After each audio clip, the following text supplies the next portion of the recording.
नमः शिवाय नमः।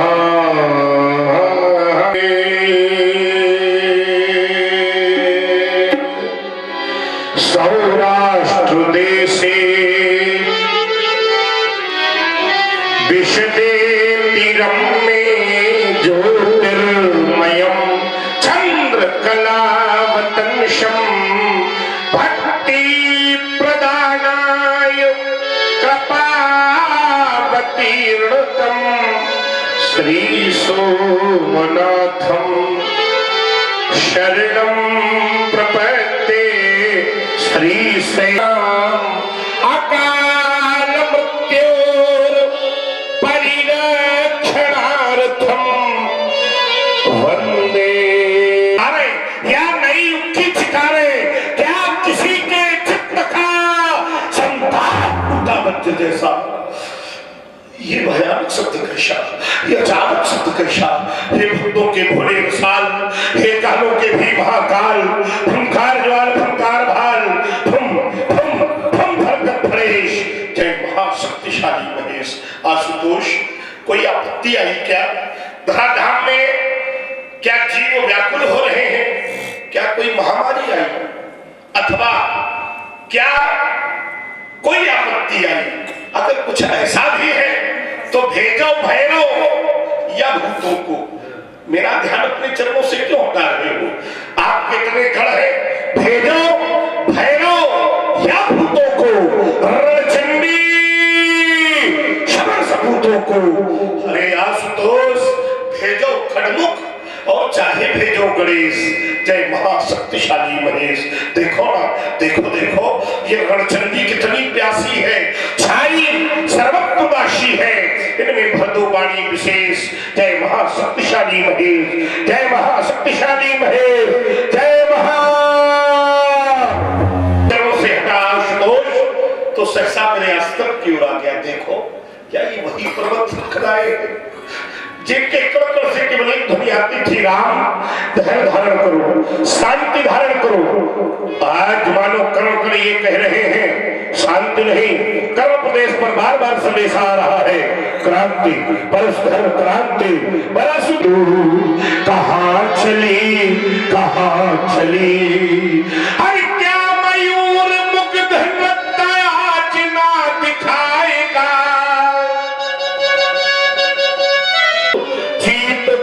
कर चला गया।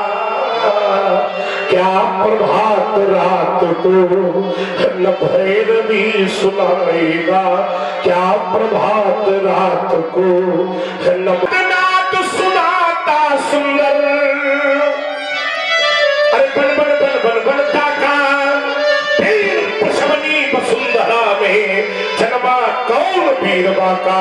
क्यों भंग हो गया युग मेरा, मानस मम ज्ञान से शून्य हुआ है। प्रभा मलिन अब क्यों न भमे, क्या सृष्टि प्रलय आवाहन हुआ। मेरे मन का मानस महेश क्यों नंदी सावधान के खंड खंड भूखंड में बर्फ का नूतन होगा। आज मृत्यु का फल होगा, मिथिला में रणचंडी मन करना चाहिए मृत्यु। हा शोक शोक हा महाशोक, गुरुद्रोही कौन हुआ पैदा, और भगवान से बढ़कर बलशाली ये वसुधा में कौन हुआ पैदा। बीत गए लाखों अनेक युग, आया नहीं सूर सामने में, आ गया काल अब किसका है, क्योंकि ले लिया परशु मैंने तरने। आज समझ देवी देवताओं, आसमान शंकर के सच्चे शिष्य हैं, वो दोनों हाथ उठाकर अपनी पूरी शक्ति के साथ जय घोष करना, ताकि आप भी घड़ी मिथिला नगर पहुंचे और मिथिला वासियों को भी लगे कि धराधाम पर जब जब कोई शैव सताया जाएगा तो उसकी सुध लेने के लिए कोई न कोई शैव आएगा। तो जितने शंकर जी के भक्त हैं दोनों हाथ उठाकर जोर दो जय घोष करिए, बोलिए शंकर भगवान की जय। सुनी शिव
शस्त्र है भृगु हाथ में, परसे की छवि दर्शा रहा, गले रुद्राक्ष माला विविध करती नाम है, और भृगुवर परशुधर श्रेष्ठ को ये दास का प्रणाम है।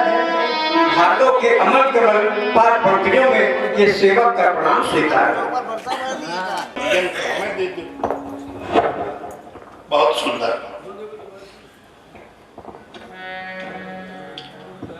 तुम्हारी वाणी सुनकर बोल रहे हैं। हेलो, अश्वनी गुप्ता,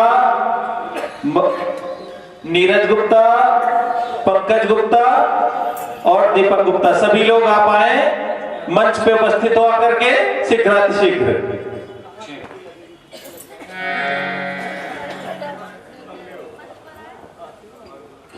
चलिए सब लोग ध्यान थोड़ी देर हमारी तरफ केंद्रित करिए।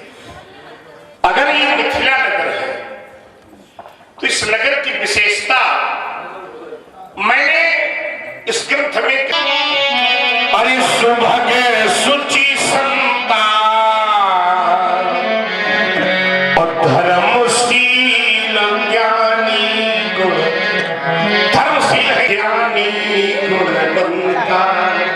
एक बार मैंने देखा कि जगह में भ्रमण कर रहा था तो वो सभा बड़ी अच्छी लगी है। ए बेटा, बिल्कुल शांत बैठो, नहीं उठो, यहाँ से जाओ, तुम्हारा काम खत्म। अब हम बोलेंगे, केवल सब सुनो। चलिए ठीक है, शांत बैठे, बिल्कुल शांत बैठना, और नींद लगी हो तो सवाल जाके। चलिए एक बार हमने देखा कि बड़ी भीड़ लगी हुई है। हमने एक व्यक्ति से पूछा, आप ही तरह का व्यक्ति था। हमने कहा भैया भीड़ क्यों लगी है? उसने कहा पंडित जी भीड़ का केवल एक ही कारण है। हमने कहा क्या कारण है? कहने लगा महाराज यहाँ पर मेला लगा हुआ है। हमने कहा अच्छा, मेले में क्या होता है? कहने लगा महाराज बड़े अनभिज्ञों को बाबा बैठा दिया, हम क्या जाने मेला क्या होता है। उसने कहा महाराज मेला है तो सामान्य सी बात है कि बाजार लगा हुआ है, और हमने देखा तो सचमुच बाजार लगा था। हमने पूछा ये काहे का मेला है? ध्यान देना जरा, एक शब्द से अगर आप लोग हटे तो ये मान लेना कि आनंद घट गया।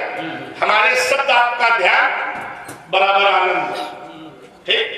हमने कहा काहे का मेला है और ये काहे का बाजार है। अब इसको जरा आध्यात्मिक ढंग से देखेंगे। उस व्यक्ति ने कहा महाराज ये संसार है, अगर ये संसार है तो यहाँ पर माया का मेला लगा हुआ है। हमने कहा बाजार? बोले अगर माया का मेला है तो हर व्यक्ति अपनी वृत्ति का बाजार फैलाए बैठा है, वृत्ति का बाजार। हमने भी देखा बड़ी दुकानें थी, एक दुकान बड़ी खाली थी। हम संकोची स्वभाव के आदमी उस दुकानदार के पास पहुंचे। हमने कहा तुम क्या बेचते हो? उसने कहा महाराज मिठाइयाँ बेचता हूँ, मिठाई। हमने कहा मिलावटी वाली की बिल्कुल चकाचक? उसने कहा नहीं पंडित जी बिल्कुल चकाचक। हमने कहा तो फिर खरीददार क्यों नहीं गिरा? उसने कहा महाराज मैं प्रार्थना के पेड़े बेचता हूँ, विनय की बर्फी बेचता हूँ, स्नेह की बर्फी बेचता हूँ, कर्मों का काला जाम बेचता हूँ। हमने कहा फिर भी खरीददार नहीं है। उसने कहा महाराज आज के जीव के अंदर प्रार्थना का भाव ही समाप्त हो गया है, इसलिए मेरे पेड़े रखे हैं। आज का व्यक्ति विनय को भूल ही गया है, इसलिए मेरी बर्फी रखी है। और एक बात बताऊं, भाई भाई के हृदय से स्नेह समाप्त हो गया है, इसलिए मेरी इमरती रखी है।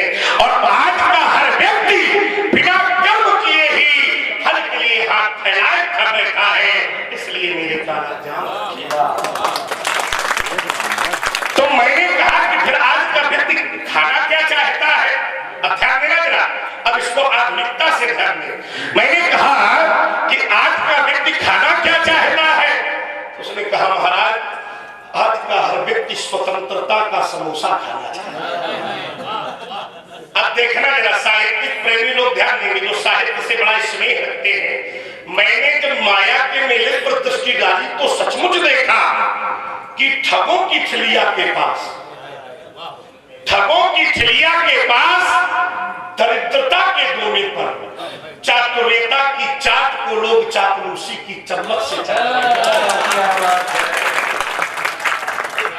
लिए एक निर्देश दे रहे हैं, क्योंकि तुम आयु वृद्ध भी हो और ज्ञान वृद्ध भी हमें दिखाई दे रहे हो। वृद्धता दो प्रकार की होती है, एक व्यक्ति आयु वृद्ध होता है और एक व्यक्ति ज्ञान वृद्ध होता है, और इन दोनों पर तुलना की जाती है तो ज्ञान वृद्धि को सर्वोपरि माना जाता है और उसको सर्वोच्च स्थान दिया जाता है। लेकिन मैं तुम्हारे हृदय में इस समय ज्ञान भी देख रहा हूं, भक्ति भी देख रहा हूं, भगवान के प्रति अनुराग भी देख रहा हूं, प्रेम भी देख रहा हूं। इसलिए तुमसे कहना है कि तुम शिवानाथ को कभी भूल जाना नहीं, और लो तुम किसी से लगाना नहीं। अच्छा, ईमानदारी से उत्तर करो, जब जीव धराधाम पर आया था तो उसका लक्ष्य क्या था? परमात्मा से प्रेम। लेकिन दुर्भाग्य ये हुआ कि माया के आवरण में पड़कर ये जीव परमात्मा को छोड़कर संसार से लव लगा बैठता है। सोचो जरा, ये संसार के लोग हमारा साथ कहां तक दे सकते हैं? घर का सबसे निकट व्यक्ति घर की देहरी तक, मित्र हमारे अर्थी में कंधे तक, और नजदीकी लोग शमशान तक, और सबसे हृदय के निकट रहने वाला केवल अग्नि दान तक। और इसके बाद की यात्रा तो इस जीव को अकेले ही करनी पड़ेगी। तो क्यों ना ऐसे मित्र बनाए जाए जो मृत्यु के इस पार भी मिले, मृत्यु के, और ये सामर्थ्य संसार में तो बिल्कुल है ही नहीं। भोलेनाथ की शरण पर आओ, तुम करो साधु सेवा। एक बात ध्यान रखना, साधु ऐसे में पहचान लेना, नहीं मामला गड़बड़ होगा। एक व्यक्ति ने कहा, पंडित जी सब कहना भला पर साधुओं की सेवा को न कहना। हमने कहा क्या हुआ?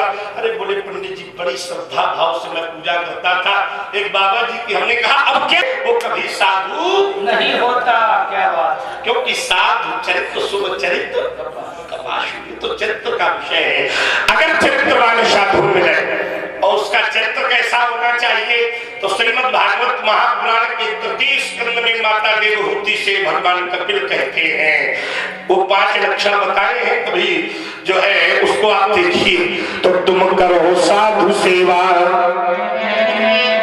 और करो शिव का सुमिरन, और ध्यान में चलो से उनके हटाना नहीं तुम शिवानाथ को, क्योंकि सुख संसार में नहीं है। ये अज्ञानी जीव संसार में ही सुख ढूंढता रहता है। देखो एक संत थे, उन्होंने ये सोचा कि जरा हम देखें सुख कहाँ है। तो एक व्यक्ति ने कहा सबसे दुखी व्यक्ति के पास पहुंचो।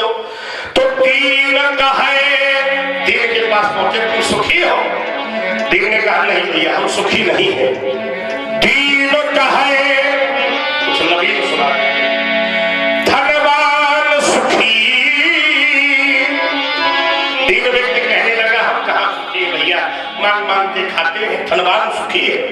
वो संत धनवान के पास पहुंच गए। तो धनवान कहे सुख राजा को भारी, राजा कहे, धनवान ने कहा हम काका रोटी खा रहे हैं, राजा देखो राजा। संत राजा के पास पहुंचा। राजा कहे महाराजा सुखी। हम क्या एक राज्य के राजा महाराजा देखो। संत महाराजा के पास गए तो महाराजा कहे सुख इंद्र को भारी। महाराजा ने कहा महाराज सुखी तो हम भी नहीं है, इंद्र देखो इंद्र हमसे ज्यादा सुखी है। इंद्र के पास गए तो इंद्र कहे कि चतुरानन सुखी। इंद्र ने कहा सुखी? ब्रह्मा सुखी है।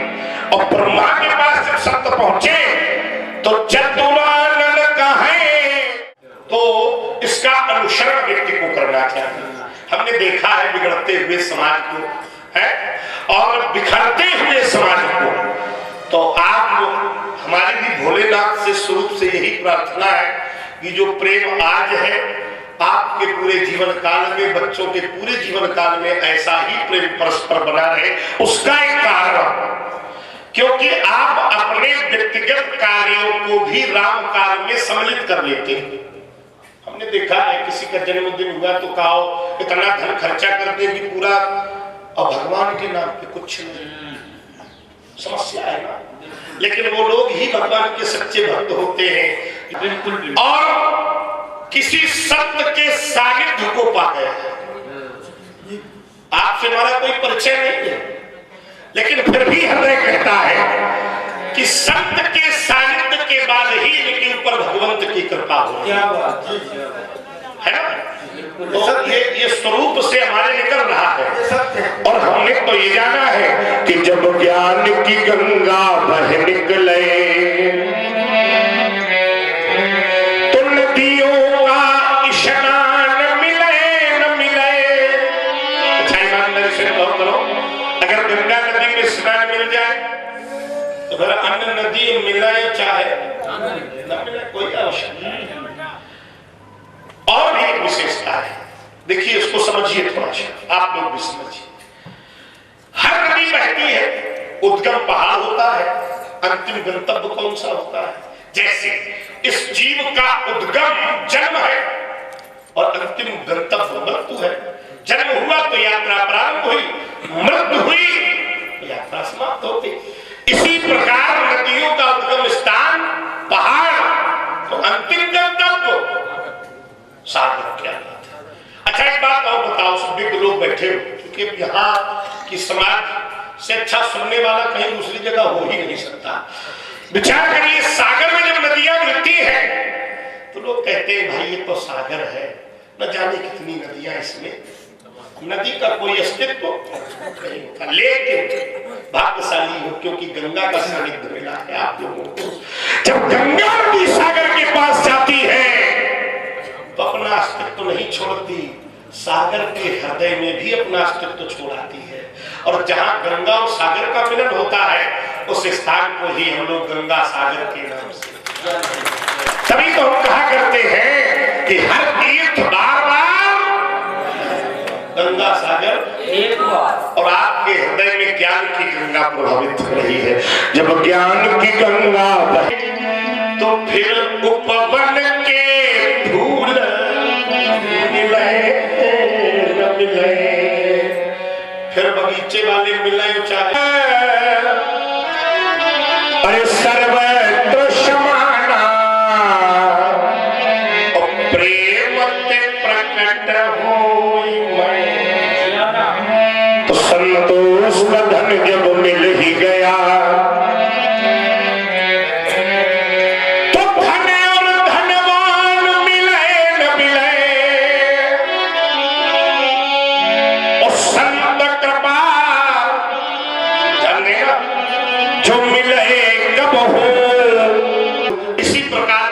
हृदय में बनी रहे और राम काज अनवरत होते रहे। शुभम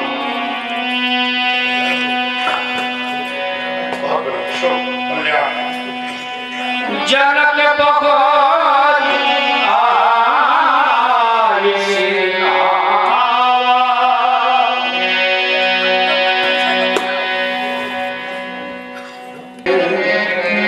हृदय जो कुछ भी दे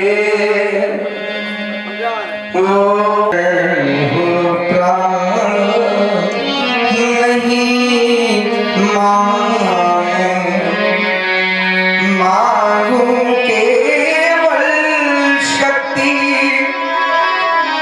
दुख सहने की, दुर्दिन को भी मां तुम्हारी दया।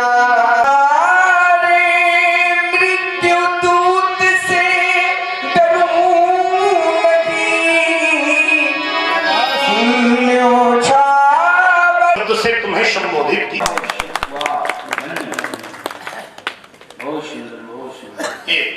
ये है जगत की ऋषि। अरे जो पर स्वार्थ में जीता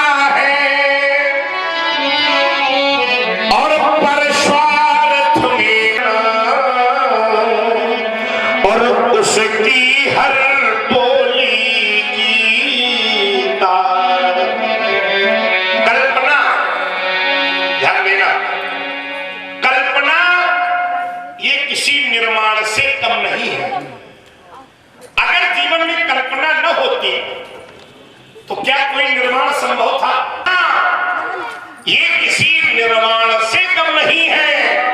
और किसी के हृदय में जगह अच्छी भावना, ये भावना किसी भगवान से कम नहीं है। क्योंकि शास्त्र कहते हैं कि भावे विद्यते देवा, भावना में ही देवता का वास है। और फिर इससे तो जनक माने क्या होता है? क्यों भाई, उसका सात्विक भाव क्या होगा? अगर मैं पूछूं किसी से कि जनक माने क्या होता है? पिता। बहुत सुंदर उत्तर आया कि जनक का भाव पिता से। जनक माने तो पिता तो आप लोग भी होंगे, पिता तो यहां बहुत बैठे होंगे। अगर हम कहें हाथ खड़े करो कितने पिता बैठे हो, हमें लगता है सभी पिता होंगे। क्यों भाई? अधिकांश, क्योंकि गृहस्थ मैं, तो मेरा व्यक्तिगत अनुभव कहता है ओम। अरे वाह, दिव्य सुंदर। अब तो प्रसन्नता ज्यादा हो गई, पूर्ण रूप से अभ्यास से ज्यादा प्रसन्न है। क्या बात है। तो अभ्यास से हमारा हृदय कहता है कि जनक शब्द को केवल विधियों का सम्मान करावे है वही जनक। इतना तो सब लोग कर सकते हैं, लेकिन जो धरती से कन्या उपजावे है वही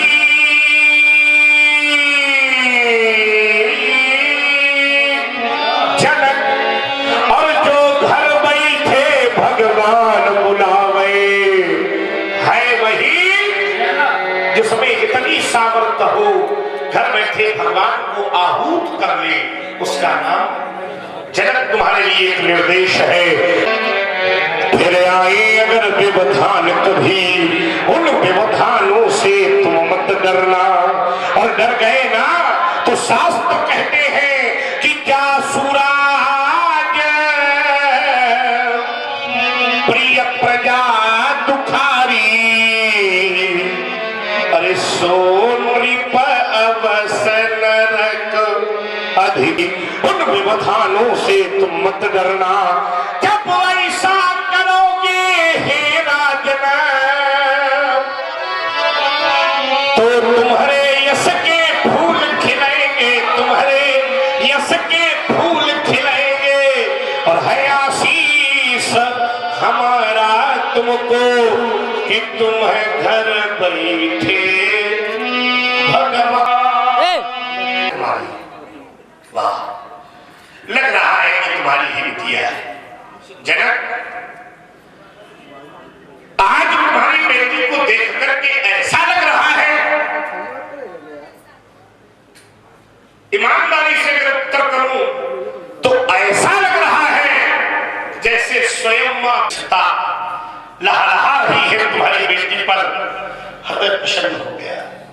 दुर्भाग्य ये है, देखो बहुत विज्ञ लोग बैठे, तो मैं वर्तमान की परिवेश को, इस घटना को उनसे जोड़ने का प्रयास करूंगा।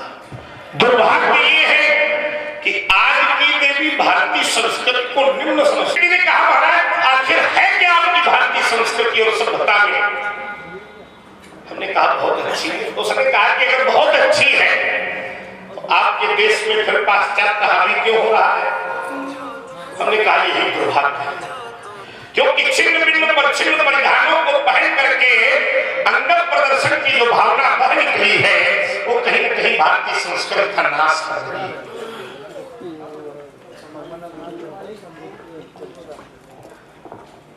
हमने कहा देखो भाई हमारी संस्कृति दिव्य है।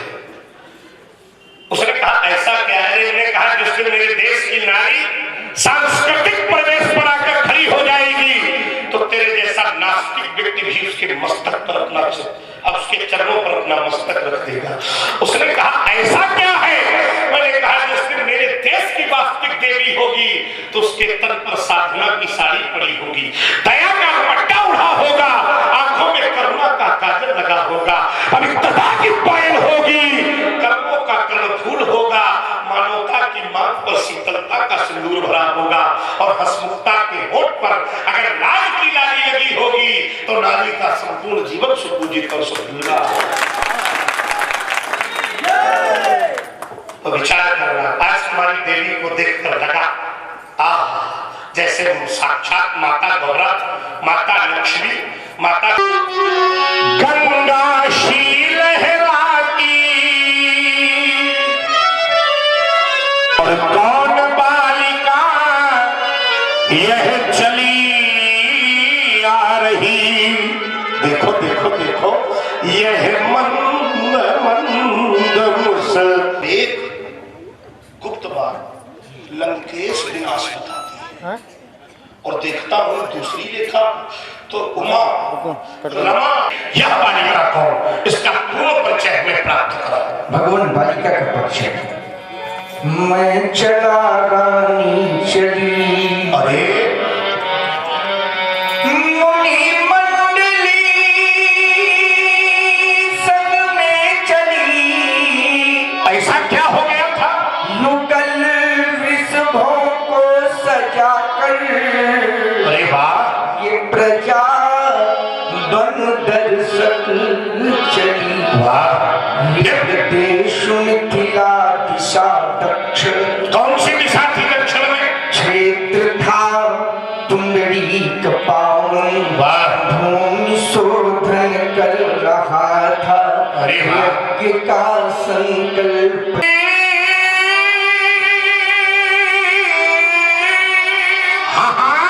उपचार मुनियों ने जब मंत्रों को पढ़ा, तो क्या हुआ?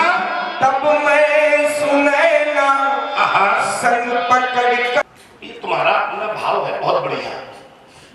तो आपका कोई विशेष यज्ञ होगा, और जिसके कारण उस यज्ञ के फल स्वरूप आप शोधन कर रहे हो, ये आपका व्यक्तिगत विषय है, क्या लेना देना उससे।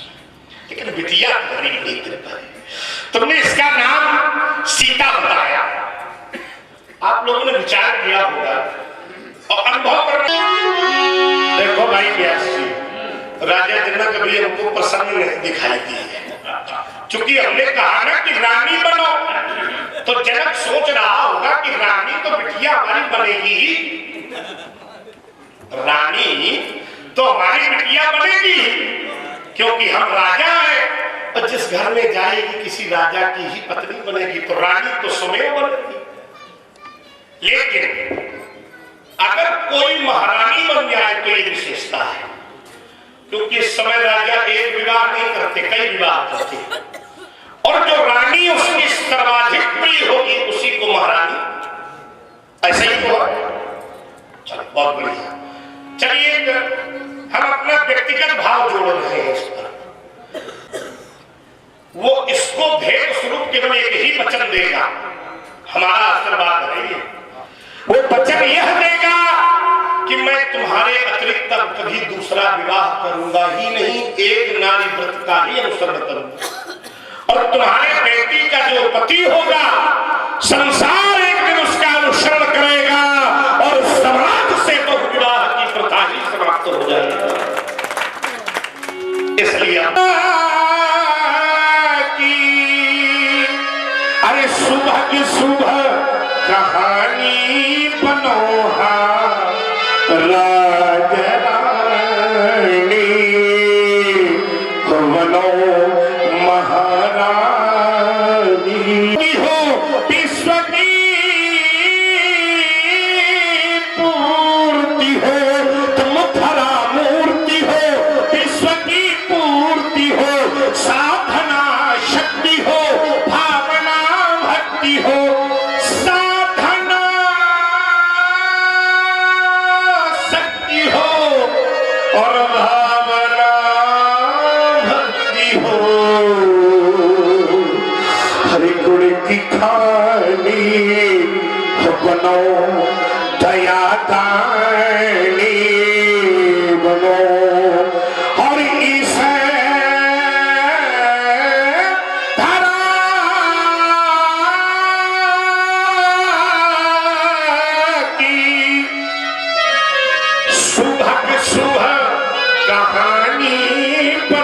महारानी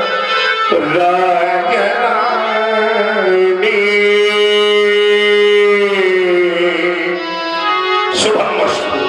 व्यास जी, हमने बड़ी में हाथ बाबत दिला सकते हैं। आगे वाह, दिव्य दर्शन।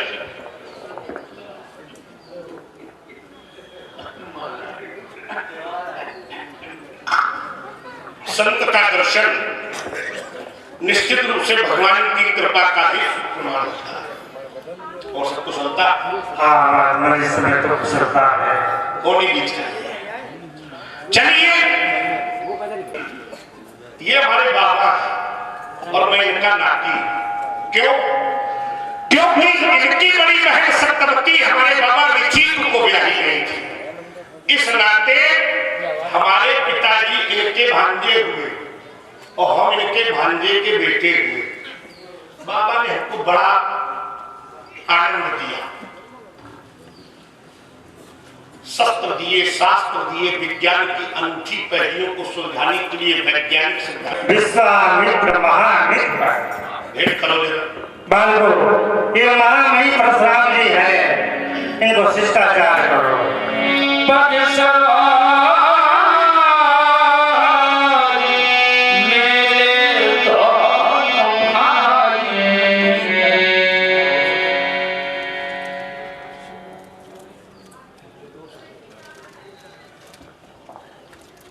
लड़का तो बहुत अच्छे हैं। आओ, तो मैं अयोध्या के अंदर को दूसरा दरवाजा नहीं मिलता। जब तुम मांगते हो अयोध्या चले जाते हो। एक बार तुमने और मांगा था, राजा का राज्य मांग लिया, परिवार बिछवा दिया, बेचारे को मरघट में नौकरी करवा दी। काम था इसमें। हरिश्चंद्र का थोड़ी कुछ है, बाबा का सब कुछ है। बाबा ने अगर परीक्षा डली होती तो बताओ आप लोग कौन जानता? हम तो जानते, हमसे ज्यादा तुम्हें को जानता। क्योंकि हमारा बाल्यकाल आपके साहित्य में लड़का मतलब अयोध्या के। अब इसमें तो दशरथ है। हाँ, दशरथ के पक्का द्वितीय लड़का नहीं, ये 4 भाई है। जय हो भोले बाबा। गजब है तुम्हारी लीला। भगवान नहीं देता तो कभी कुछ नहीं देता, लेकिन सही सही बताओ, जब कभी देता है तो छप्पर फाड़ के देता है। आप जैसे संतों की कृपा। भले जिसके नहीं थे उसने अपने पुत्रों के अस्तित्व को भी तो समझा होगा। लड़का चोर है का महात्मा कितना सोच लो कहे पड़ी है। सोच में इसलिए पड़ गए, चोर तो रात्रि में चोरी करता है। ये खुल्ला खुल्ला वाले भाव तुम्हारे आए हैं कहा है? और ये चोर आपको दिखाई दे रहे हैं? नहीं है क्या? कौन चोर है? अरे कौन का छोड़ो, चोर है कि नहीं पता। कौन चोर है? कौन का प्रश्न नहीं है, गलत दिशा में ले जाओ। ये बताओ ये चोर है कि नहीं? बड़ा संकट है बाबा को। अरे है तो बताओ कि है। ऐसे वैसे अरे ऐसे वैसे छोड़ो, जैसे वो बात में समझो। अंतर्राष्ट्रीय और एक जो ने कहा हम तो थोड़ा कम बाबा समझे थे। अंतर्राष्ट्रीय चोर और साथे लिए घूम रहे चेला तो है यार। देखो भाई कितना बड़ा संबंध जुड़ गया। ये अंतर्राष्ट्रीय चोर और मेरे बाबा के गुरु, जय हो चोरों के सरदार। बड़ा आनंददायक मिलन हो गया। क्या बात है। चल लड़का अच्छे, चोर अच्छे वाले अच्छे है। ऐसे एक आशीर्वाद दे दें उनको। देना चाहिए, आपका दायित्व बनता है। दायित्व न कहो हमसे, शिष्टाचार किया है। शिष्टाचार सबने किया, अपने समय में कहीं कहीं नहीं जनाब, हमने किसी को नहीं दिया। ये आपके साथ आए हैं इसलिए मन बना रहे हैं।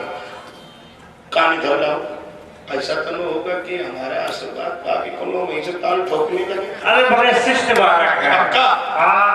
अगर ऐसा हुआ तो नहीं होगा। अगर हुआ तो नहीं होगा। मान लो हुआ तो देखिए ये ऐसे अपने समझौता। अगर हुआ तो नहीं होगा। कहियो कि हम अरे हम तो वही हैं। ये ठीक है। अब तो मागी में कूद जाएगी। चलो बाप का सब कुछ लेके अवलंब में इनको आशीर्वाद। राम, इनका नाम, इनका परिचय इस प्रकार है। चंचल चखन जागो लखन असनावता को, महासुख धामवा को मोह मद मद सर मिटावे उर। वाह, अरिन के हरण को भी इनका है तारों का संहारी। श्याम गौर चित चौर विश्व में रवि शशि समदतिमान बनो। और बेटा यह जगत चले पीछे पीछे, तुम युग युग के भगवान बनो। दो अक्षर का नाम तुम्हारा राम, ये अक्षय हो अक्षार करे। नाम स्मरण मात्र से ही यह जीव जगत भव पार करे। तो भारत की सुधा वसुधा के अभिमान बनो, सम्मान बनो, अभिमान बनो। और यह जगत चले पीछे पीछे, अरे तुम युग युग के भगवान बनो।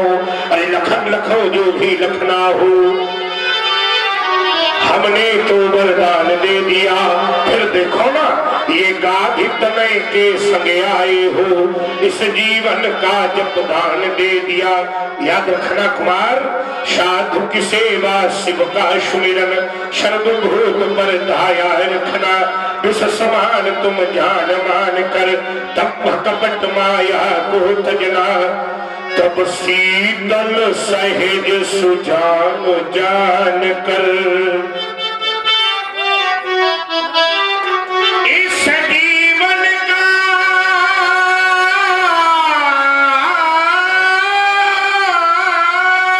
तपदान दे दिया। लखन लखो जो वही लखना हो। ये वही मिथिला हुआ करती थी। मैंने देखा था यहाँ आचार्यों की भी होती थी। यहाँ के छात्र यहाँ के आचार्यों से अथातो ब्रह्म जिज्ञासा के सूत्र लगवाया करते थे।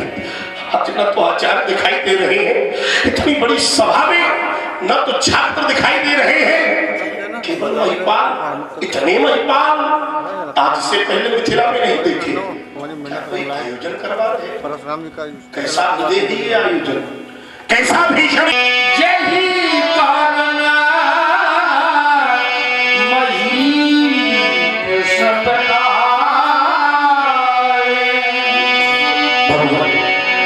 इन समस्त निर्पालों की उपस्थिति इस भीड़ भाड़ का एकमात्र कौन सा कारण है? जो जिगव था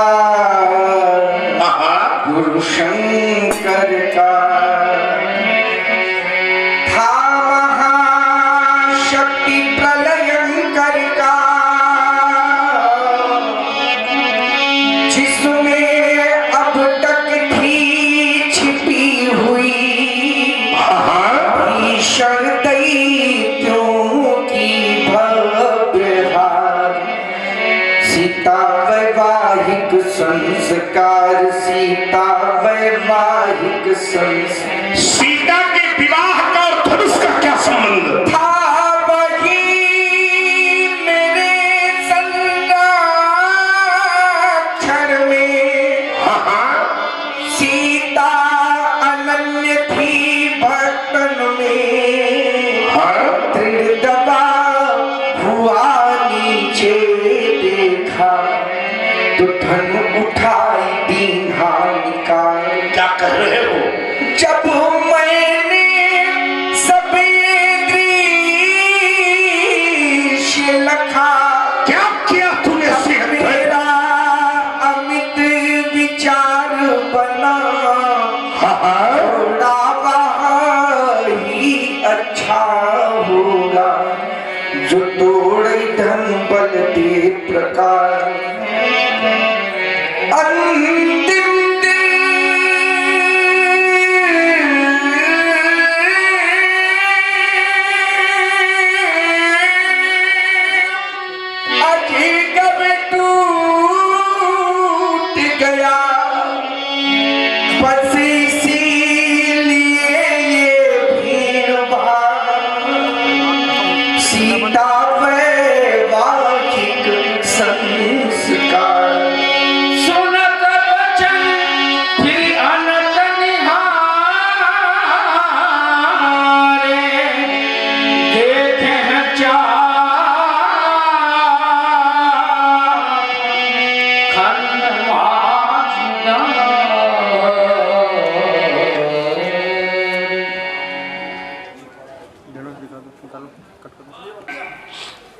मैंने अपने जीवन में आज से पहले कभी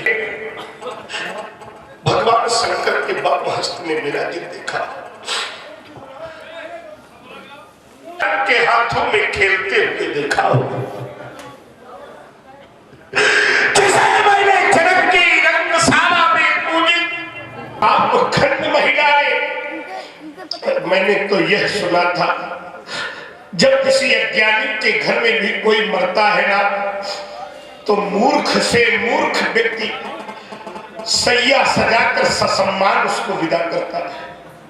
किसी के पास इतना भी समय नहीं था कि उठाकर उच्च स्थान पर रख देते, किसी नदी में विसर्जित करवा देते। इतना बड़ा श्रद्धा का राज मैंने अपने जीवन पर नहीं देखा। मैंने कहता था हमको हो रहा तीन खा दो तो बवाल करो तो खा सबसे प्यारा बंधु हमारा और इतने पर भी है शिव शंकर हिला नहीं, अरे हिला नहीं कैलाश तुम्हारा। हरे जाऊंगा जब कभी कैलाश। और मेरी अम्बा मैया पार्वती ने पूछा राम कहाँ है यदगो, कैसा है यदगो, तो बोलो ना। क्या अपनी मैया से मैं ये कह दूंगा कि माँ तेरा यदगो भी संसार में नहीं यदगो। क्या उत्तर दूंगा मैया को कि नष्ट हो गई तेरी थाती, तुम तो चले गए प्रिय यदगो और चल रही मेरी छाती। नहीं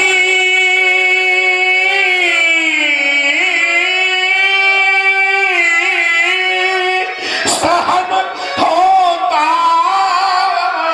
है भैया कुछ समय में भी निधन तुम्हारा। इतने पर भी है शिव शंकर हिला नहीं कैलाश तुम्हारा। आशुतोष के प्राण प्यारे हरे गौरा माँ के आँख के तारे। हरे ये दुर्गति हो गई तुम्हारी और मैं तेरे पास नहीं था। क्या मुझ पर विश्वास नहीं था, क्या मैं तेरा दास नहीं था। अजगर पहले भी जन्म था, ये जीवन था, शांतिपूर्ण भाव क्रंदन था, पर हुआ नहीं ये त्रिपुर दहन था। हरि तुमसे पहले भी मधुबन था,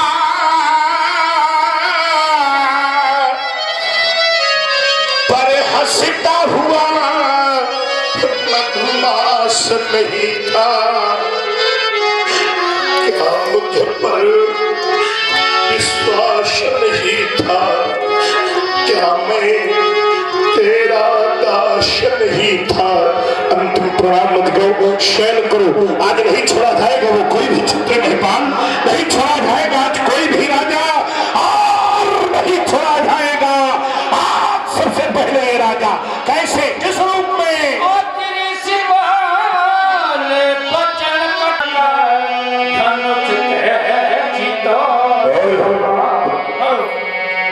आप लोग देख रहे हैं, वास्तव में ये कार्यक्रम जो प्रथम बार में नामुमकिन होता है। इसी के बगल में हमें बड़ी आनंद की अनुभूति हुई, कम से कम उस कार्यक्रम की यहाँ पर पूर्ण हो गई। और ऐसे हमारे आयोजक आदरणीय श्री हंस कुमार गुप्ता जी के द्वारा जो पात्रों का चयन किया गया है, अब तो हमें नहीं लगता कि भूतों न भविष्य। आदरणीय सुरेश बाबू, एक बार मैं चाहूंगा सभी लोग सुरेश बाबू त्रिपाठी जी के लिए तालियों का करेंगे। आदरणीय सुरेश बाबू त्रिपाठी जी के द्वारा वर्तमान के श्रेष्ठ पात्र आदरणीय श्री सर्वेश द्विवेदी जी, जो सर्वेश जी के द्वारा मिलता है, किसी भी अभिनेता में अर्पित किए गए हैं। समिति की ओर से साधुवाद। और इसी क्रम में हमारे आदरणीय श्री हंस कुमार गुप्ता जी जो मुख्य आयोजक हैं इस कार्यक्रम के, आपकी और 51 मुद्राएं हमारे जनक जी के, और जनक जी का जो अभिनय वर्तमान में हमारे श्री आशीष जी चतुर्वेदी ककवन निवासी, आपके द्वारा बहुत साधुवाद। अंतिम साधना होगी। बोल, नहीं बोल सकता तो यह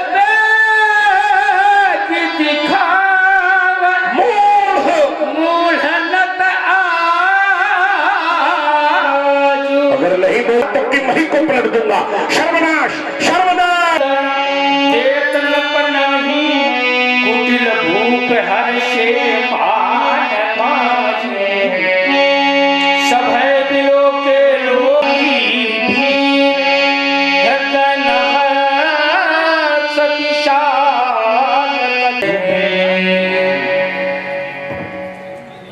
और इसी क्रम में हमारे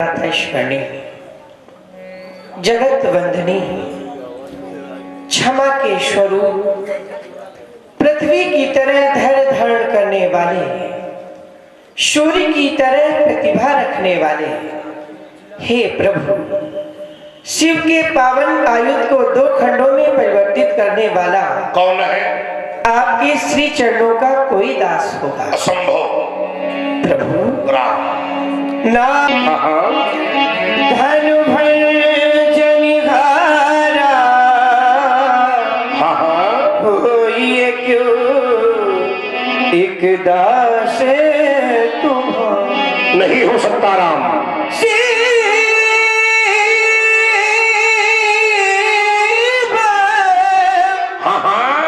धनुष तोड़ने वाला भी कौन है? कोई शिव प्यारा ही होगा। ये भी नहीं हो सकता। जिसने ऐसा अपराध किया वो दास आपका ही होगा। जो कृपा पात्र है गुरुओं का, जो कृपा पात्र है गुरुओं का, वो कभी किससे डर सकता है। और जिस पर है कृपा ब्राह्मणों की, ये कार्य वही कर सकता है। तुम कहना क्या चाहते हो राम? आया शुका कहिए किन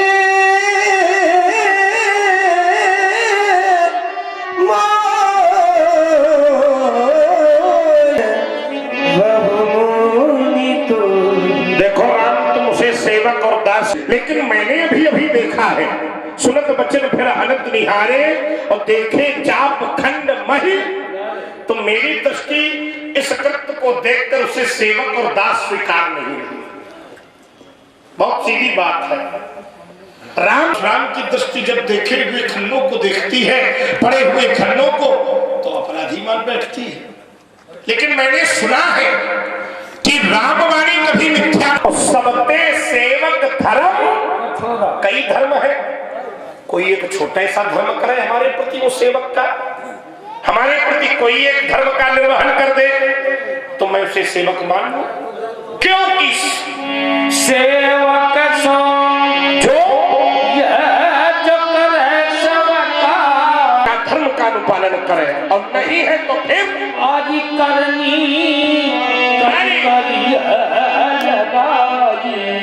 कह दो कि बाहर निकले, लड़ाई करे।